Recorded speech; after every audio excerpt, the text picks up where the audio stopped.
My name is Heather Kiros, and I'm the author of First Century Youth Ministry, as well as the founder and director of the ministry that goes by that name.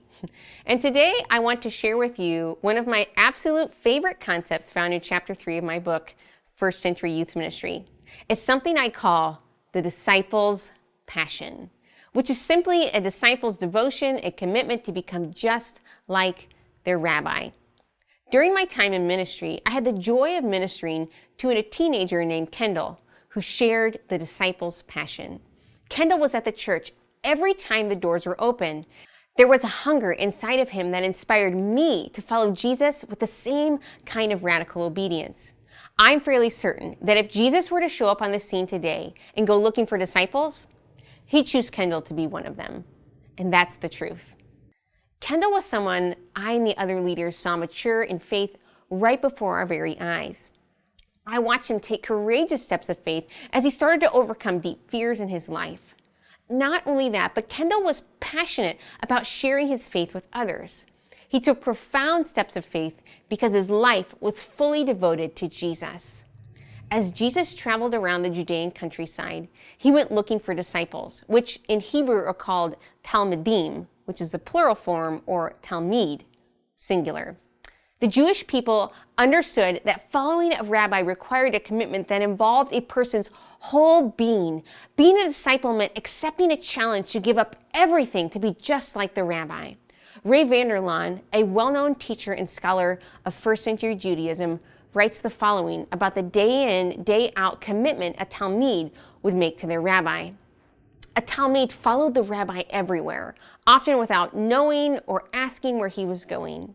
He rarely left his rabbi's side for fear that he would miss a teachable moment. And he watched the rabbi's every move, noticing how he acted and thought about a variety of situations. Furthermore, he adds, the disciples' deepest desire was to follow their rabbi so closely that they would start to think and act like him. In the culture Jesus lived in, being a disciple meant something much deeper than simply calling yourself one. Marv Wilson writes that in Hebrew thought, to know something was to experience it. In other words, knowledge and experience went hand in hand. This is not common in our culture. Someone who shares the energy and commitment we call the disciples' passion is a person who's looking to experience the power of God.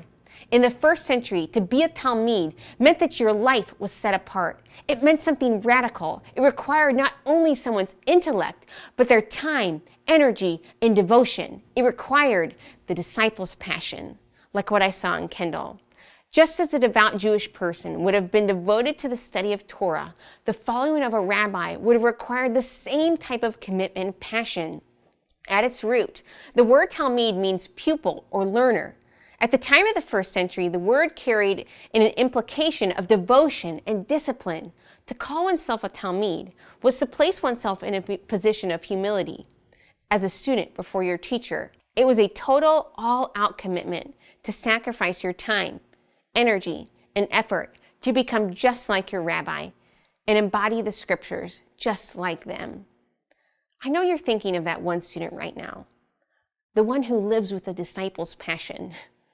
Invest your energy and life into them. After all, it's not how great of a youth ministry program you run that truly impacts people. It's really how much space you create in your life for teenagers to come and grow as disciples, as you share your life with theirs. In doing just that, we grow the disciples' passion in others as we become the love of God to them. If you'd like to join me by helping students grow in the disciples' passion, join us at First Century Youth Ministry.